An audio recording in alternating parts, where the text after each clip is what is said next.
everyone, welcome back to The Right Gun. Like, subscribe, and share. We're shooting the Sig Fuse.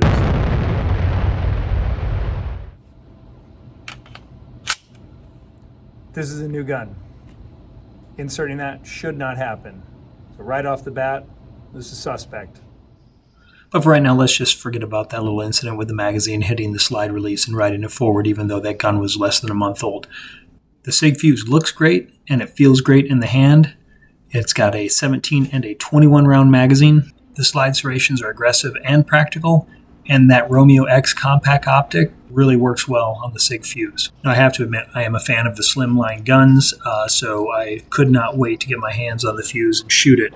That said, it did have a little bit of a cheap feeling, kind of like the Sig P322. It's just really lightweight, and honestly, I felt like if I gripped it too hard, I was going to crack the frame. That lightweight also translated into a bit more recoil than I expected. All that aside, I go back to the ergonomics, and the ergonomics on this are excellent. The Fuse points very straight. It's easy to acquire the target, especially with that Romeo X compact.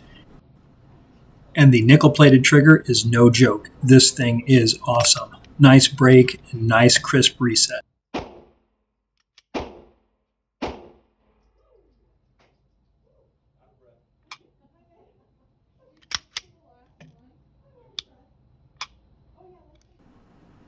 We're going to take just a little bit more time and admire the 21 round and the 17 round magazine, and then we're going to get into sending some lead down range.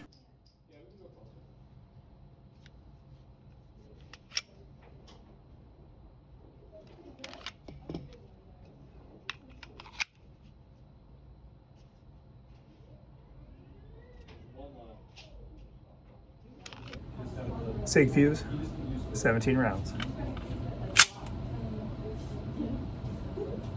Well, that was odd.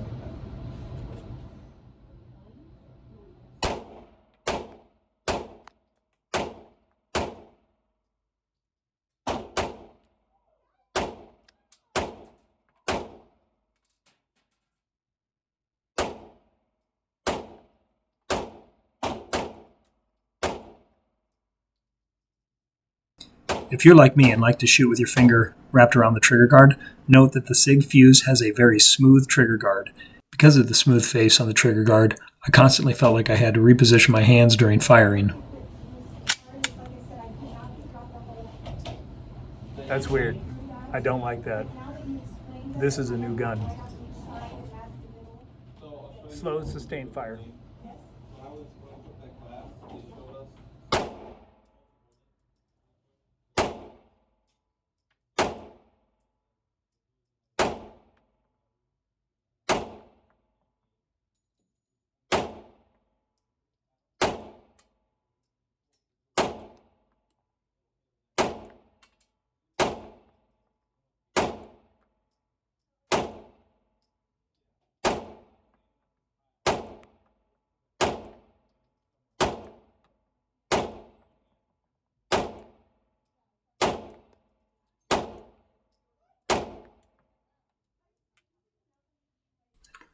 All right, if you're a Sig fan, the Sig Fuse has a lot going for it. Overall, the ergonomics, the trigger, the slide cuts with the serrations, and the reliability, I had zero feeding issues and jams while firing it. These are all positives. However, due to its lightweight, the Sig Fuse just felt cheap when I was holding it.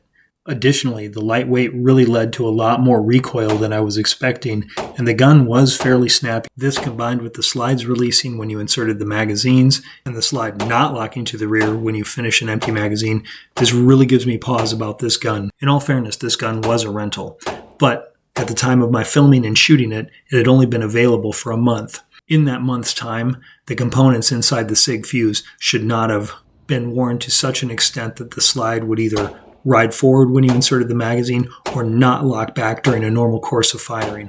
Again, these give me pause. Alright, so the bottom line. If you're a Sig fan, go out and get this gun. You'll enjoy it, you'll love it. If you're kind of on the fence about Sig, I enjoy Sigs, but I'd say I'm a middle-of-the-road Sig fan. I'm going to pass this one up. Just wasn't my cup of tea. I would love to know what you guys think. Tell me why I'm right. Tell me why I'm wrong. Leave those comments in the bottom. Again, thanks for watching. Like, subscribe, and share.